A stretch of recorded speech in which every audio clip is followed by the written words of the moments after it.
Oke, bismillahirrahmanirrahim. Assalamualaikum warahmatullahi wabarakatuh. Kita akan bahas jawaban untuk soal kuis mata kuliah manajemen keuangan. Di sebelah kiri adalah soal, ya. Kemudian di sebelah kanan adalah jawabannya. Pertama, kita akan menjawab pertanyaan soal ke-1 pastinya, yaitu profit margin to sales. Ya, profit margin to sales kita akan jawab.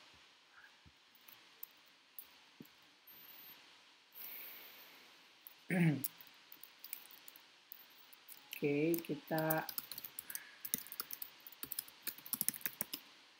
untuk profit margin to sales, ya, rumusnya adalah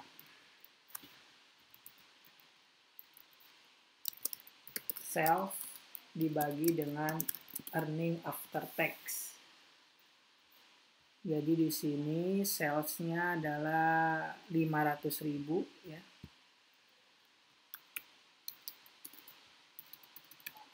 Dibagi earning after tax-nya 228.500.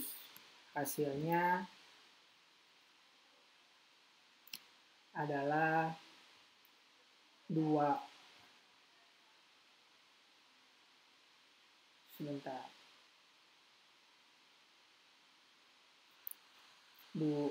Kebalik ya. Earning after tax dibagi dengan sales, ya.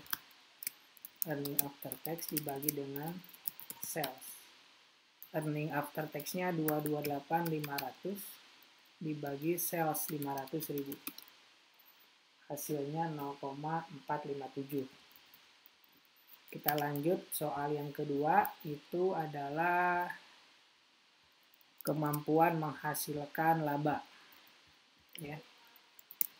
Kemampuan dasar menghasilkan laba.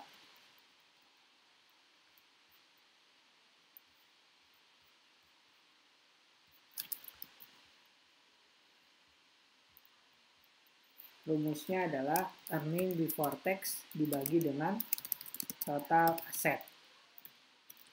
Earning before tax-nya 231.940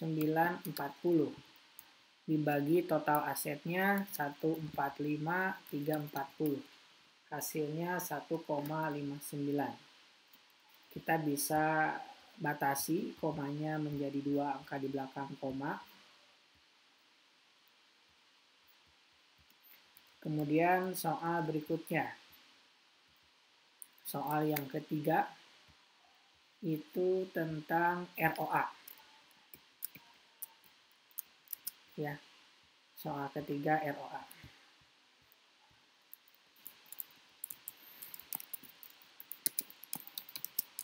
ROA rumusnya adalah earning after tax dibagi total aset. Kalau kemampuan dasar menghasilkan laba dari EBT, kalau ROA dari earning after tax. Earning after tax-nya 228.500 dibagi total aset 145.340. Hasilnya 1,57. Kita batasi 2 angka di belakang koma. Kita lanjut soal yang keempat. Soal yang keempat adalah ROE. Ya, ROE. Rumus dari ROE adalah earning after tax dibagi common stock, ya. Dimana earning after tax-nya 228.500 dibagi common stock. Common stock-nya 50.000. Hasilnya 4,57. Kemudian soal yang kelima, yaitu debt to total asset. Yang kelima, debt to total asset. Rumusnya adalah total liabilities dibagi dengan total aset. Total liabilities kita dapatkan di neraca. Total liabilities itu mana ya? 68. Sorry. Sama dengan 68940 dibagi total aset 145340. Hasilnya 0,47. Kita batasi 2 angka di belakang koma. Oke. Lanjut soal ke-6, yaitu menghitung BEP dalam unit. Yang ke-6, hitung BEP unit. Di situ ada informasi soal, dimulai dari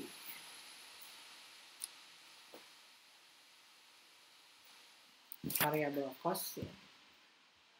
Mungkin nggak kelihatan ya. Nah ini ya.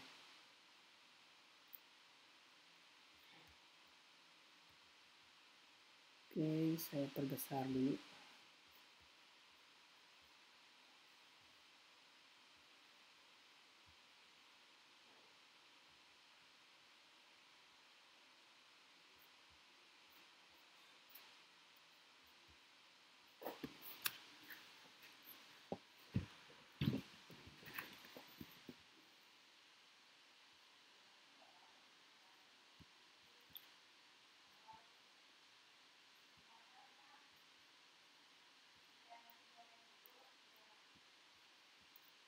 Hitung BEP dalam unit. Di situ ada informasi soal, yaitu fixed cost, ya, variable cost dan price.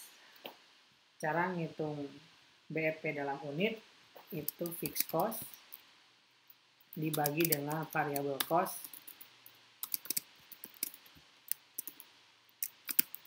dikurangi dengan P. Fixed cost-nya 100.000 dibagi dengan variable cost-nya 50.000 dikurangi dengan 250.000. Jangan lupa kita kasih negatifnya ya, biar nanti hasilnya tidak negatif. Nah hasilnya 0,5. Logikanya kan harganya 250.000 ya. Kemudian biayanya adalah 150.000.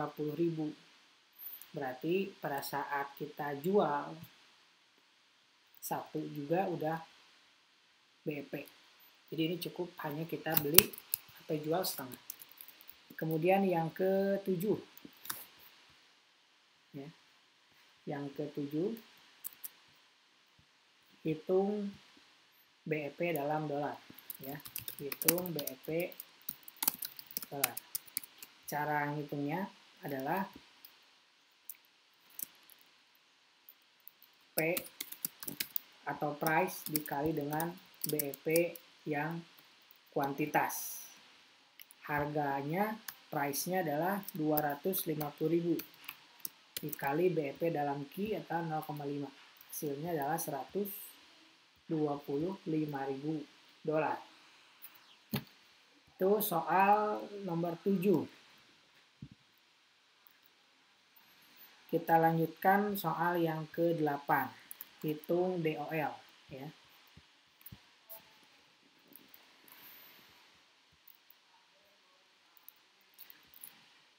Hitung DOL nomor 8, hitung DOL. Hitung DOL itu mana informasi soalnya? Nomor 8. Nah ini.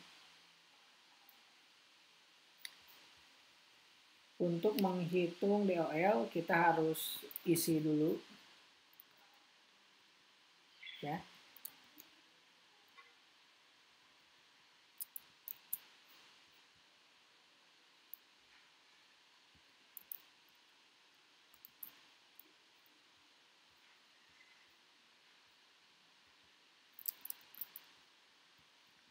TR1 atau total revenue 1 itu kita dapat dari P kali Q1 ya. P-nya berapa? 500 dikali Q1. Kemudian P dikali Q2 untuk TR2. Kemudian untuk TC-nya sama dengan fixed cost-nya berapa? 20 ditambah variable cost-nya 30 dikali Q1 100. Hasilnya 3020. Untuk total cost yang kedua didapatkan dari fixed cost ditambah variable cost-nya 30 dikali dengan quantity yang kedua. Hasilnya 4520. EBIT TR1 dikurangi dengan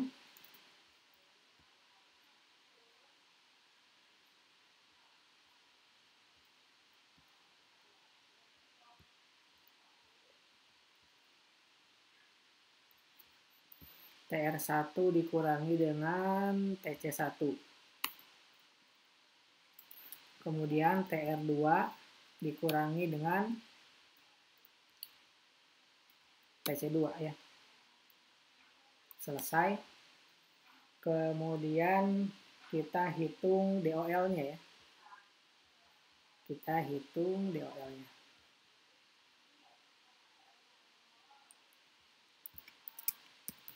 DOL itu rumusnya adalah persentase perubahan EBIT ya dibagi dengan persentase perubahan sales.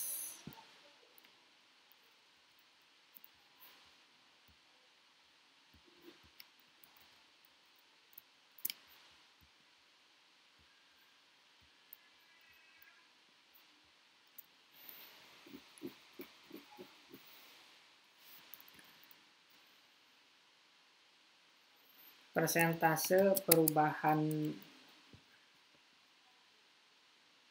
EBIT-nya caranya adalah sama dengan EBIT 2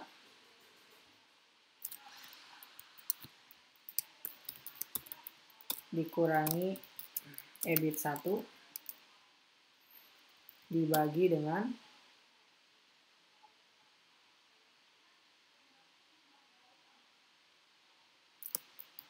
EBIT 1.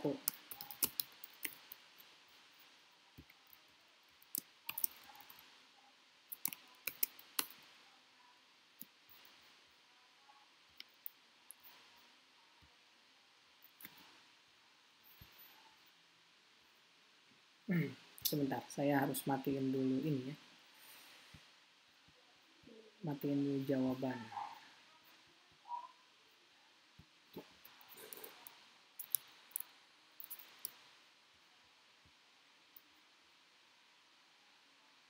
Oke, kita lanjut. Sama dengan EBIT 2-nya adalah 70.480 dikurangi EBIT 1 dibagi dengan EBIT 1. Hasilnya 0,50. Kita bikin persentasi jadi 50%. Kemudian perubahan salesnya ya. Perubahan salesnya kita hitung juga. Sama dengan cara ngitungnya berarti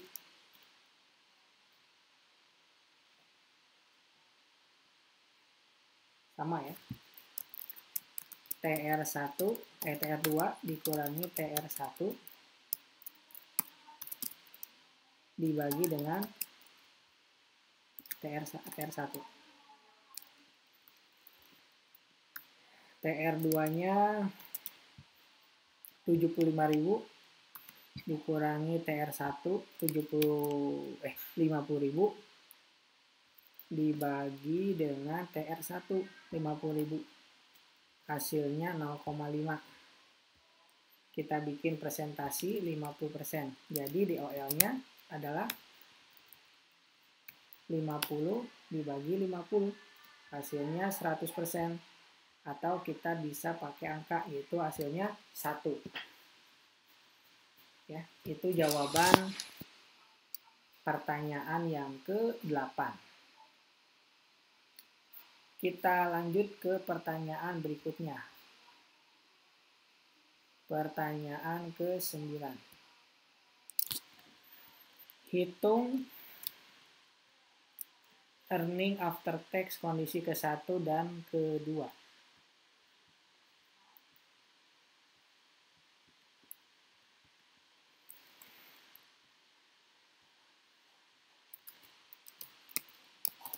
Hitung berapa EAT kondisi ke-1 dan ke-2.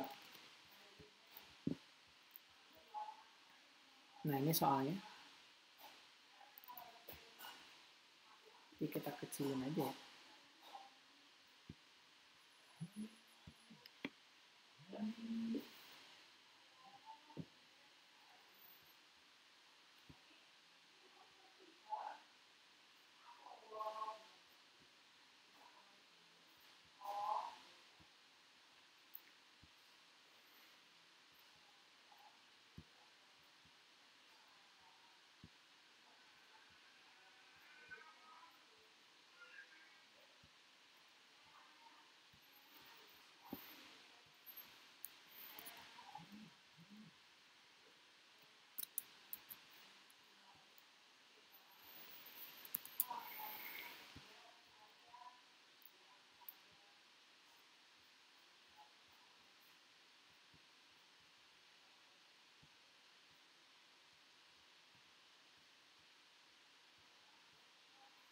Nah, ini ada soalnya ya. Kita hitung dulu yang namanya biaya penyediaan piutang. Ya, biaya penyediaan piutang.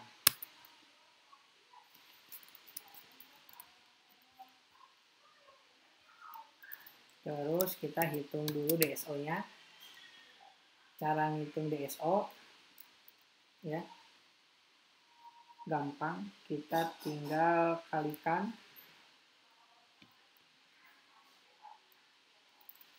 35% dikali 10 hari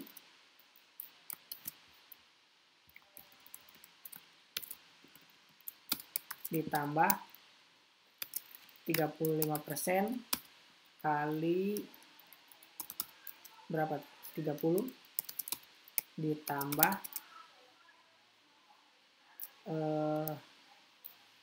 30% kali 40. Itu untuk yang kondisi ke-1.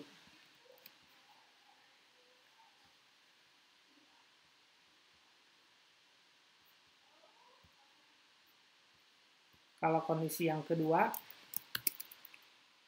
40% kali 10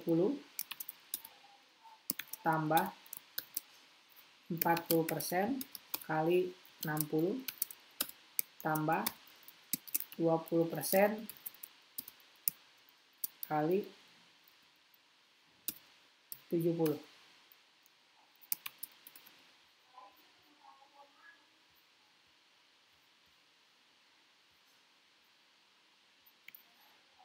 Kita hitung.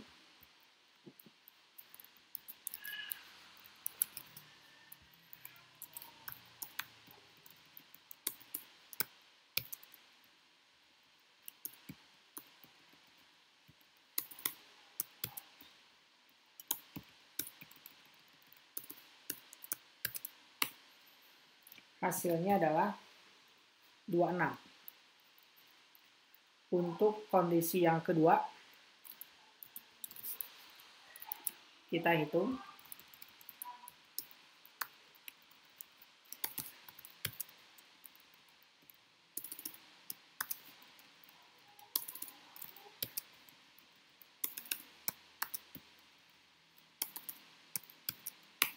hasilnya adalah 42. Kemudian penjualan per hari. 1 tahunnya 360 hari. Jadi kita tinggal bagikan saja penjualannya itu 3 juta ya. 500 juta ya. Dibagi dengan 360. Berarti ini juga sama. Atau kita tulis dulu ya di sini. Penjualan dibagi dengan jumlah hari dalam setahun. Rumusnya sama untuk keduanya. 500 juta dibagi 360 ya. Ceritanya di sini 360. Jangan persen, angka saja.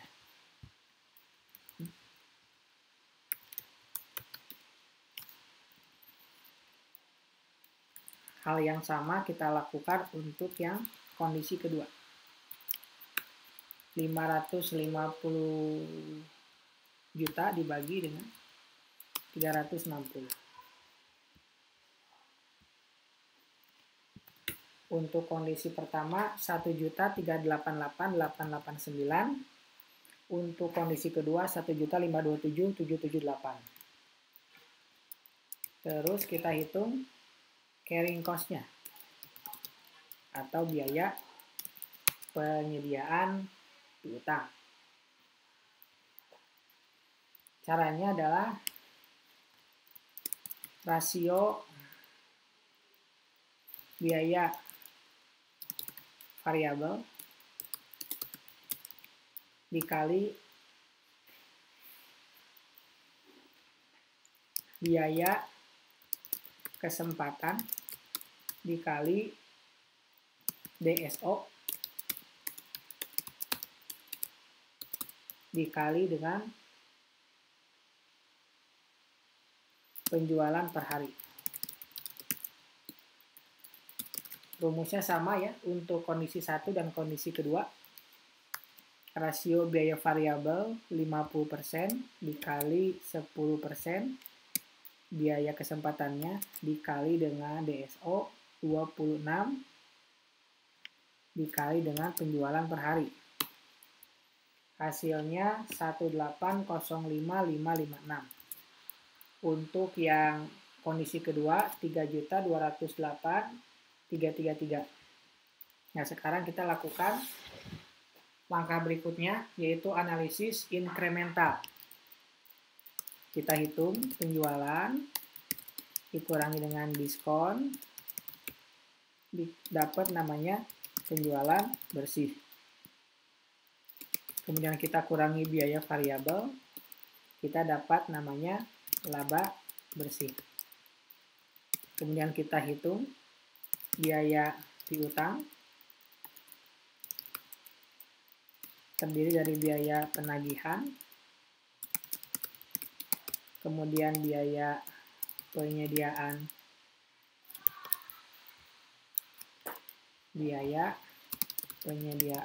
piutang, kemudian biaya piutang tak tertagih.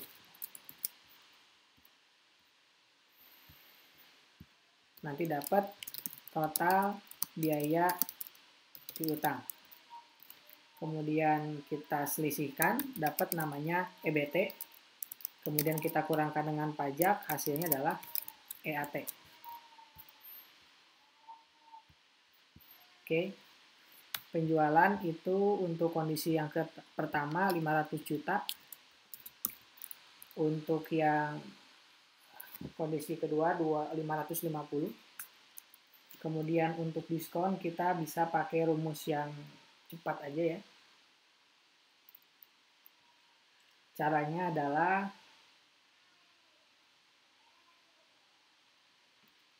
diskonnya berapa persen? 2%. Kalau kita tulis dulu di sini.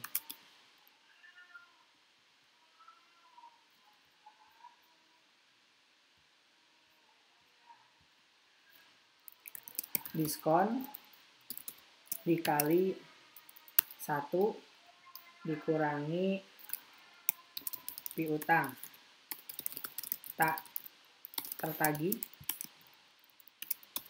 dikali dengan penjualan dikali dengan 35%.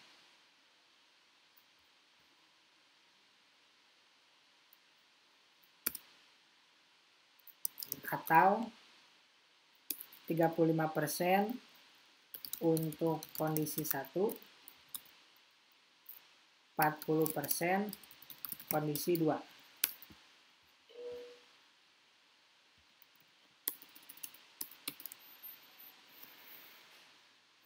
Kita hitung diskonnya 2% dikali dengan 1 dikurangi piutang tak tertagih 2,10 dikali lagi dengan penjualannya 500 juta dikali dengan 35% karena ini kondisi ke-1. Hasilnya adalah 3.426.500. Kemudian yang kondisi kedua dikalikan dengan 40%. Dapat penjualan bersih berarti penjualan dikurangi diskon. Kemudian biaya variabel. Ya. Biaya variabel gampang ya, udah pada tahu. Caranya adalah rasio biaya variabel dikali dengan penjualan 250 juta untuk kondisi ke-1, kondisi kedua 275 juta. Laba bersih dapat dari penjualan bersih dikurangi biaya variabel, begitupun dengan yang kondisi yang kedua. Kemudian biaya penagihan. Biaya penagihan itu ada di soal. Begitupun untuk yang kondisi kedua. Kemudian biaya penyediaan piutang kita sudah hitung di atas yang 1.805.556. Kemudian biaya piutang tak tertagih. Ya, caranya gampang juga. 500 juta dikali piutang tak tertagih 2,1%.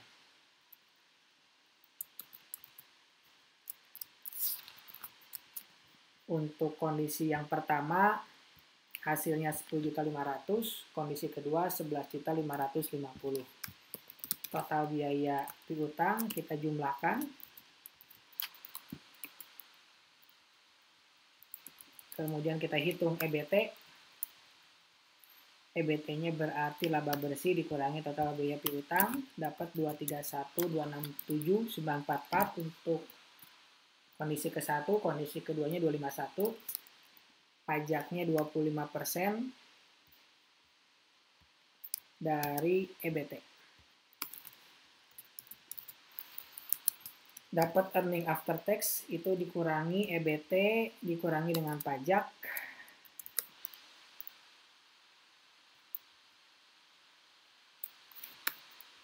EBT kok dibagi sih, dikurangi pajak ya.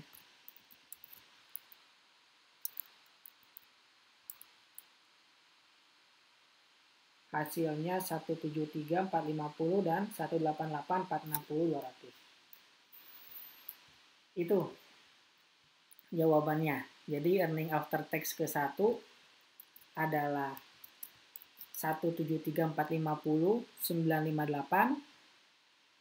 Earning after tax kondisi kedua 188.460.200. Berikutnya soal yang ke-10. Soal yang ke-10 adalah tentukan kondisi mana yang menguntungkan. Untuk menentukannya, kita bisa melihat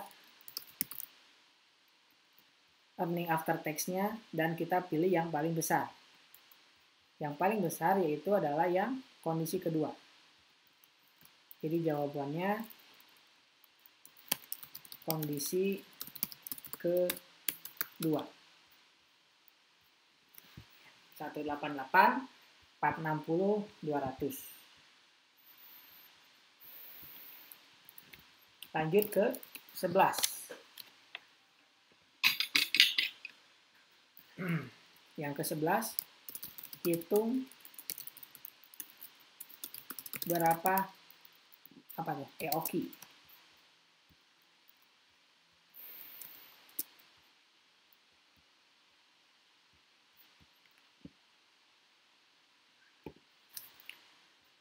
Nah, ini informasi soalnya.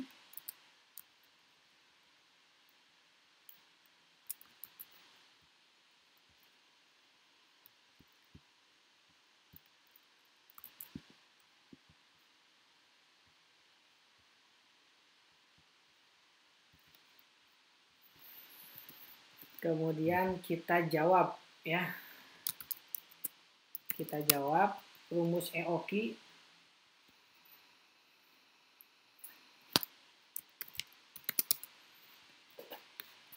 Pertemuan ini udah dibahas ya. Kita langsung aja, atau mau ini kita akar 2 kali rumusnya itu ini ya, saya udah bikin.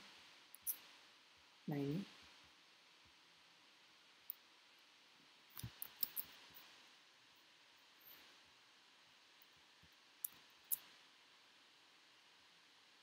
ini rumusnya.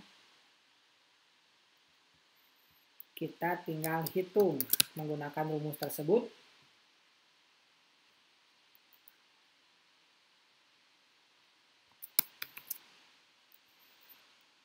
Dua dikali F. F-nya adalah 5.000.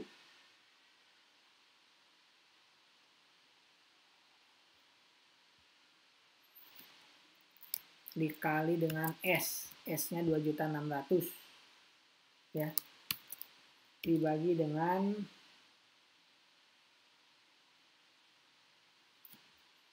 C. Dibagi dengan C. Dikali dengan P.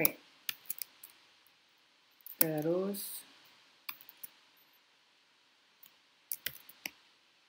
kita hitung akar kuadratnya. Hasilnya 509,902. Itu jawaban untuk nomor 11. Lanjut soal 12. Hitung total cost.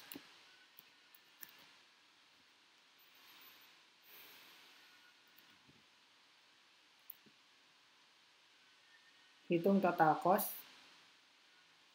Kita butuh ROP-nya dulu ya. Untuk menghitung ROP kita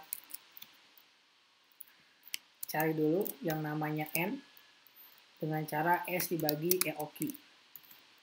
S-nya 2.600.000, EOQ-nya 509,902. Kita batasi 2 angka belakang koma.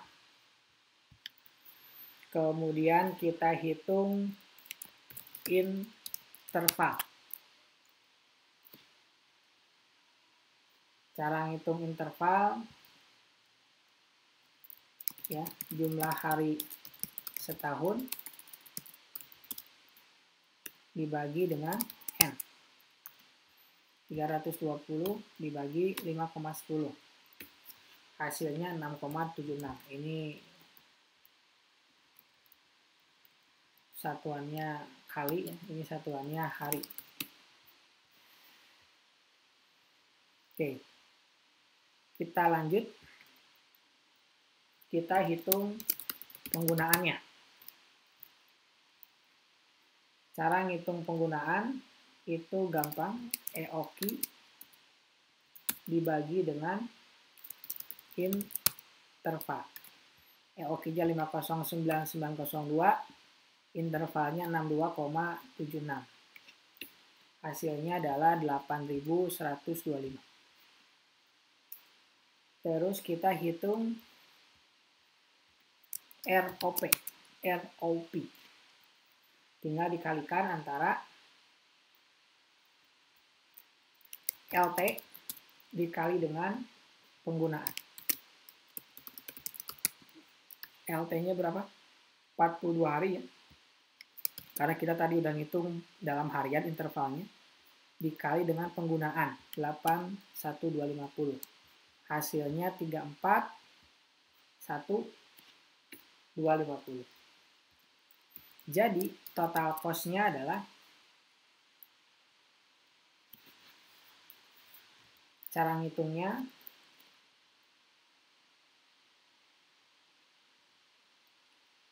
F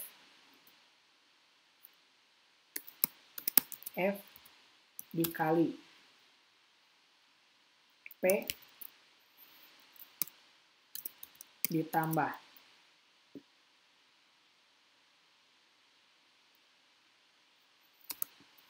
EOKI dibagi 2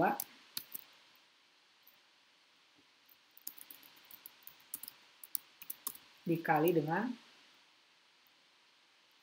C dikali P, C dikali P. Kita hitung.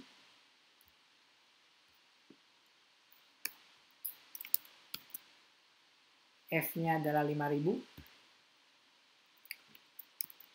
dikali P-nya 5 ditambah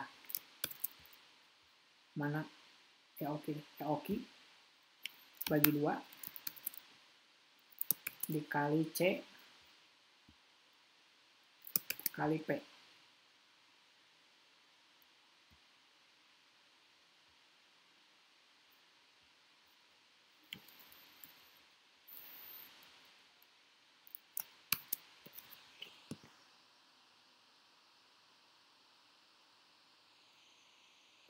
Tadi kayaknya salah deh. F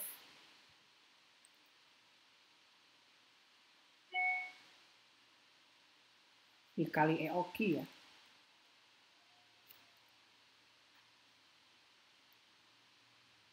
Rp5.000 dikali N ya. Sorry. Harusnya N.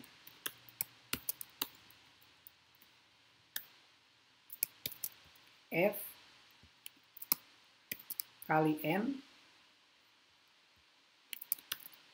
ditambah EOKI bagi 2 dikali C kali P.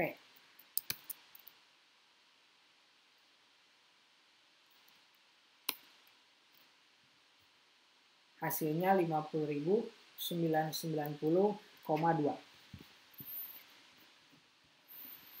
Selesai soal yang ke-12.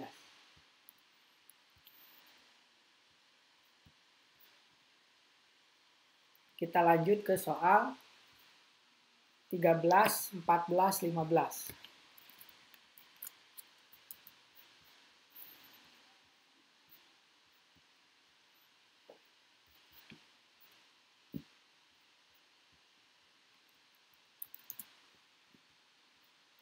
Ini kita bisa hitung dalam sekali ya, karena ini berkaitan. Mana soalnya? Nah ini.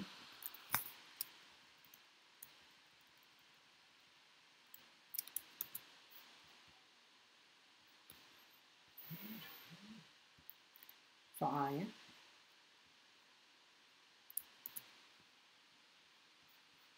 Oke, kita udah tidak butuh lagi yang ini.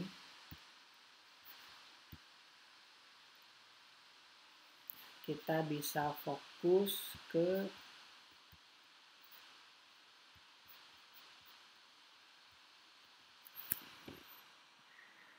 sini ya.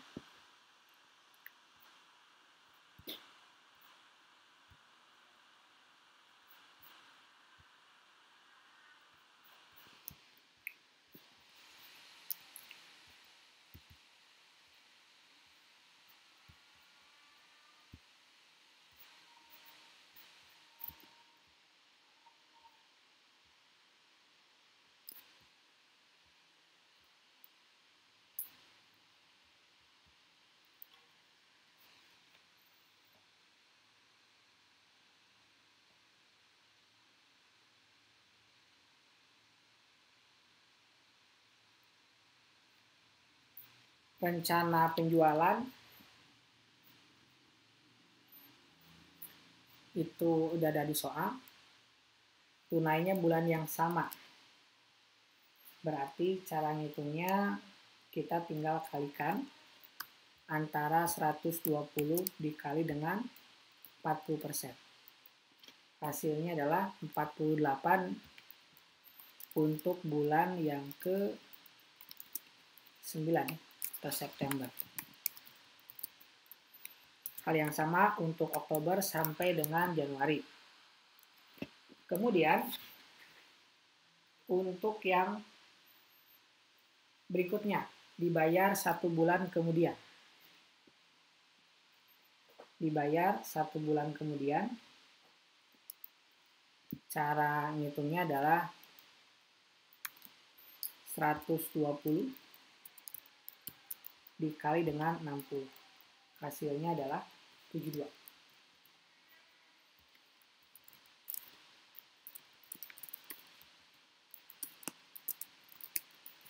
Hal yang sama untuk bulan November sampai dengan Januari.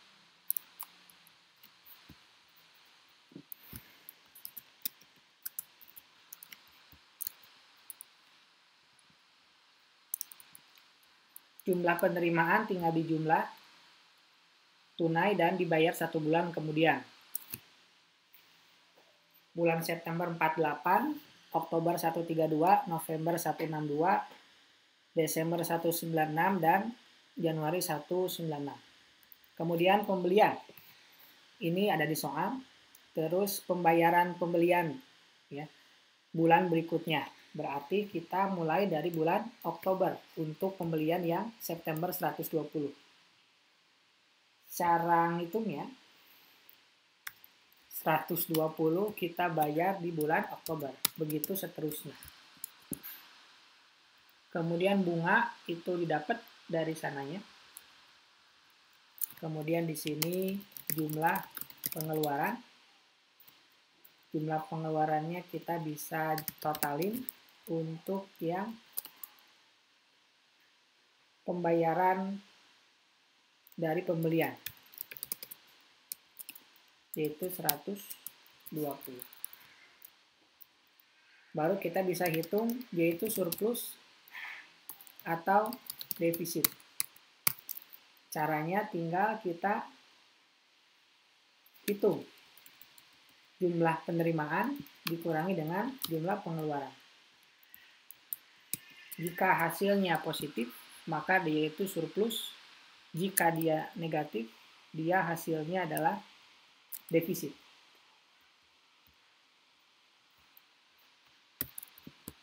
Jadi ini jawabannya untuk bulan